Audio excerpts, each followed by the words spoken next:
Por que será que a gente fica 2 horas sentado na frente de uma TV vendo um filme? O que te segura vendo uma história até o final? É isso, a história. Hoje eu vou falar um pouco sobre roteiro e dar algumas dicas de como criar uma boa história. Bora? A primeira coisa que se faz num filme é o roteiro.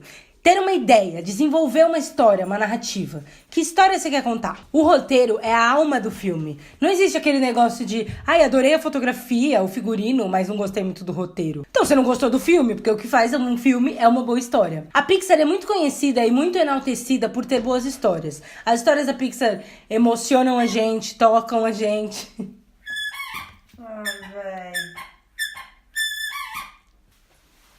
Confiscado. Espera terminar o vídeo, queridinho. As histórias da Pixar emocionam a gente, ensinam a gente, elas tocam a gente de alguma forma. E isso é o que faz um bom roteiro. Um bom roteiro, ele te tira da zona de conforto. Então, quando você assiste uma história que ela mexe com você, seja pro bem ou seja pro mal, dando raiva, dando medo ou qualquer coisa assim, é porque ela cumpriu o seu papel. Ela tirou você da sua zona de conforto. Em 2012, uma mulher chamada Emma Coates, que ela é uma artista de storyboard da Pixar, ela divulgou no Twitter 22 regras para se criar um bom roteiro. E é muito legal. Ah, não. Deixa eu fazer uma foto desse making off e vou colocar aqui. Vai. Eu vou deixar o link aqui na descrição para vocês verem essas 22 regras, porque são coisas muito interessantes. Mas aqui, hoje, eu vou falar só 3 que mais me chamaram a atenção e que eu acho que são bons pontos de partida para você criar uma boa história. A primeira regra que eu separei é: um personagem deve se tornar admirável pela sua tentativa mais do que pelo seu sucesso. Ai. O lance é que nenhum personagem já começa super foda. Então você admira muito mais um personagem pelas suas tentativas, pelo que ele vai fazendo ao longo do filme, do que pelo seu sucesso. Quando chega no sucesso, você fica, legal, fechou, então acabou. Mas assim, se ele chegar logo no sucesso, perde a graça, porque é muito mais legal ele se fudendo pra conseguir o que ele quer, do que realmente ele alcançando o sucesso. É mais ou menos como a vida, assim, porque quando a gente atinge uma meta, que a gente lutou anos pra isso, ou a gente batalhou muito, é muito mais gostosa a sensação, sabe? Então no filme é a mesma coisa. Quando você tá torcendo lá pro personagem se dar bem, pro personagem conseguir o objetivo dele, é muito melhor quando ele consegue depois de ter falhado tantas vezes. Quando você coloca o personagem super à prova, aí que você vê do que ele é capaz pra chegar no objetivo dele. E do que ele é capaz são as decisões que ele toma, e é o que vai deixando o filme mais interessante, porque essas decisões vão caminhando e direcionando a narrativa de uma forma diferente. Agora a segunda é uma das minhas preferidas. Coincidências que coloquem os personagens em problemas são ótimas. As que os colocam fora deles são trapaça. Essa é muito boa e ela parece óbvia, assim, quando você fala. Só que quando você tá criando uma história, é muito fácil cair nisso. Porque você vai criando situações em que o personagem vai se colocando em encrencas, ele vai se botando em enrascadas. Então, ele toma uma decisão que colocou ele numa outra coisa, que tem que tomar outra decisão e tudo mais. E quando você precisa resolver esse conflito todo, você fica muito confuso, porque realmente é difícil de sair das enrascadas que a gente se mete. E aí, um grande erro... Não é um erro, né? É uma opção, mas não é uma opção tão interessante. É fazer alguma coisa externa ou alguma coincidência que resolve o filme e pronto, acabou. Tipo, e aí? Cadê tudo que ele lutou? E aí uma chuva resolveu, sabe? Minha mãe é dessas, ela tá assistindo um filme que acontece alguma coisa que é coincidência, ou tira o personagem do risco que ele tava correndo, do nada, aí ela lança a frase: só em filme mesmo. E essa frase é horrível quando você é o roteirista. Então você não pode deixar isso acontecer. Os seus conflitos, eles têm que ser resolvidos de uma forma pensada e de uma forma que o personagem saia transformado dele.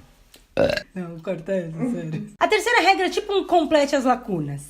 Era uma vez todo dia, um dia então, por causa disso, até que finalmente...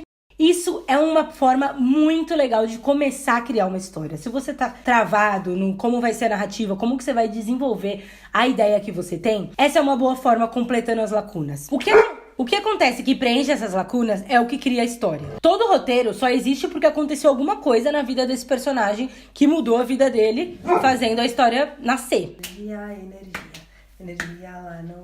O lance é que no mundo que o nosso personagem está, tudo acontece todos os dias igual. Até que alguma coisa muda isso. E com essa coisa que mudou, o personagem tem que tomar alguma decisão que vai mudar o rumo da história. Esse pensamento todo me leva num conceito muito interessante chamado a jornada do herói.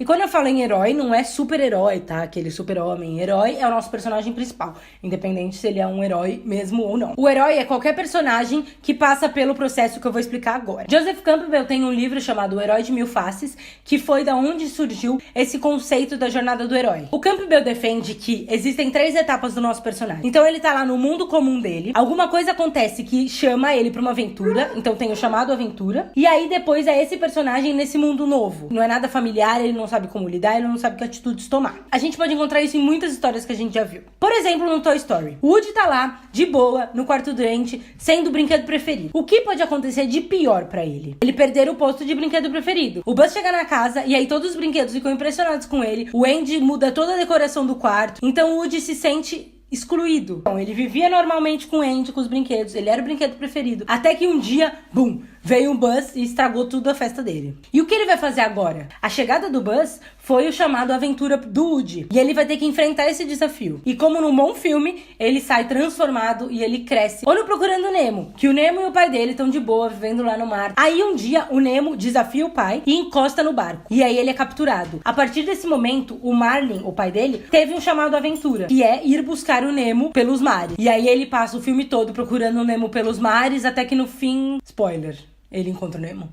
A jornada do herói é muito além disso. Ela passa por todas as etapas do filme, não são só isso. Então comenta aqui se você quer que eu fale um vídeo só sobre jornada do herói, porque é bem longo, existem os 12 passos do herói, eu só falei de 3. Então é uma coisa muito legal que pra criar história também é importante. Pra quem não sabe, eu faço um mestrado de stop motion aqui em Barcelona e daqui a pouco a gente tem o nosso projeto final, que vai ser um curta de 2 minutos e meio, mais ou menos, que a gente vai fazer em 3 meses. Esse processo tá começando agora e a gente tá justamente nessa etapa do roteiro. Por isso que eu tô tão envolvida e quis contar um pouquinho pra vocês como é criar uma história, porque eu tô passando por isso. Então me fala se vocês curtem esse assunto e a gente vai acompanhando junto essa coisa louca que eu tô entrando agora, que vai ser muito legal. Espero que vocês tenham gostado desse vídeo. Se inscreva no canal, curte e ajuda os coleguinhas, compartilha, manda pra quem curte história e nós.